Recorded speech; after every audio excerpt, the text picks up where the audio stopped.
Selamat pagi Bapak Ibu terkasih di dalam Kristus. Senang kita bisa bertemu kembali dalam sapaan dan renungan pagi GKI Salatiga.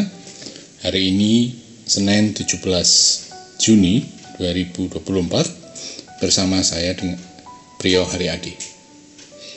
Sebelum kita memulai hari kita, saya mengajak Bapak Ibu sekalian untuk kita merenungkan firman Tuhan. Tapi sebelumnya mari kita bersama-sama berdoa. Kami mengucap syukur Tuhan untuk hari yang baru yang Tuhan berikan kepada kami. Sebelum kami memulai segala aktivitas kami, izinkan kami untuk merenungkan sebagian dari kebenaran firman-Mu. Kiranya Tuhan menolong kami untuk memahami, mengerti, dan melakukannya. Dalam nama Kristus. Amin. Bapak Ibu Saudara, renungan kita pada pagi hari ini kita ambilkan dari 1 Samuel 16 ayat yang ke-7. 1 Samuel 16 ayat yang ke-7. Demikian firman Tuhan. Janganlah pandang parasnya atau perawakannya yang tinggi, sebab aku telah menolaknya. Bukan yang dilihat manusia, yang dilihat Allah. Manusia melihat apa yang di depan mata, tetapi Tuhan melihat hati. Bapak Ibu sekalian, renungan kita pada pagi hari ini saya berikan tema Tuhan melihat hati. Renungan ini saya ambil dari sahabatdaud.com.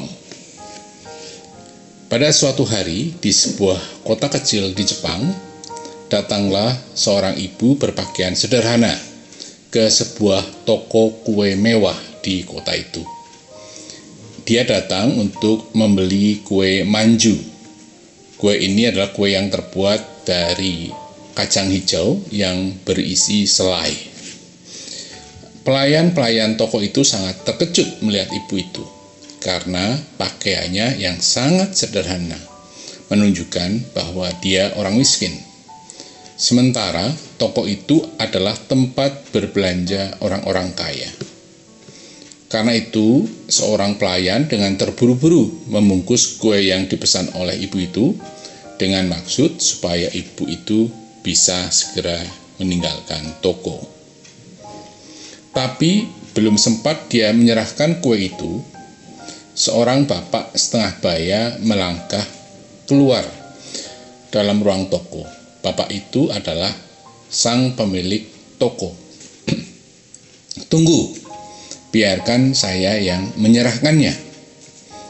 Pemilik toko itu kemudian menyerahkan bungkusan kue kepada sang ibu, sambil sang ibu menyerahkan uang pembayaran.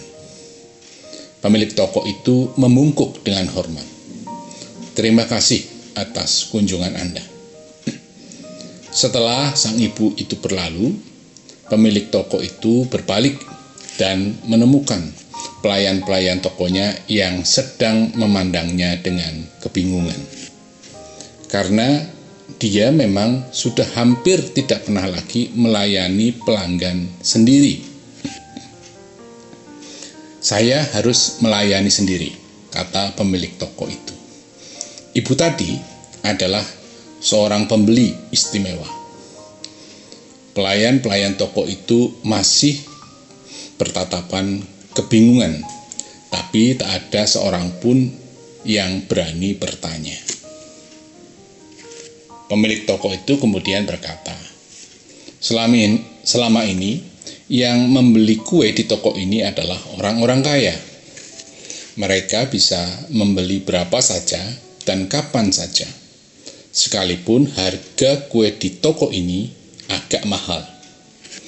Tetapi ibu itu pasti harus mengorbankan sebagian penghasilannya yang tidak seberapa untuk bisa menikmati kue manju dari toko kita. Karena itulah dia harus dilayani dengan hormat. Kita terkadang terdorong untuk menilai seseorang dari apa yang ia pakai, apa yang ia punya, dan sebagainya. Hal ini tidak saja terjadi pada kehidupan orang-orang dunia, tapi bisa juga terjadi dalam kehidupan kita bergereja. Tuhan tidak pernah memandang tampilan, kekayaan, atau gelar yang kita miliki. Tetapi seperti firman Tuhan kepada Samuel, janganlah pandang parasnya atau perawakan yang tinggi, sebab aku telah menolaknya. Bukan yang dilihat manusia, yang dilihat Allah. Manusia melihat apa yang di depan mata, Tuhan melihat hati. Dalam kehidupan kita, baik kehidupan pribadi, terutama dalam pelayanan kita, baik di dalam maupun di luar gereja, Tuhan menginginkan kita untuk saling menghargai, saling menolong, dan saling menopang satu dengan yang lain. Firman Tuhan dalam 1 Samuel 16 ayat 17 tadi telah mengingatkan kita kembali bahwa bukan karena kekayaan, kepandaian, ataupun kecakapan ketika Tuhan memilih kita dalam pelayanan. Tuhan memilih karena Tuhan melihat hati, dan itu semata-mata juga karena anugerah-Nya. Mari kita berdoa. Tuhan, terima kasih telah mengingatkan kembali bahwa ketika Tuhan memilih kami dalam pelayanan, itu semata-mata karena kasih dan kemurahan Tuhan, dan Tuhan yang melihat hati. Ajar kami Tuhan untuk kami boleh menghargai satu dengan yang lain, sehingga kehidupan pelayanan kami menjadi lebih bermakna. Terima kasih Tuhan, pimpin kami sepanjang hari ini, dalam nama Kristus. Amin. Terima kasih. Selamat menjalani hari ini. Kiranya Tuhan memberkati kita semua. Amin.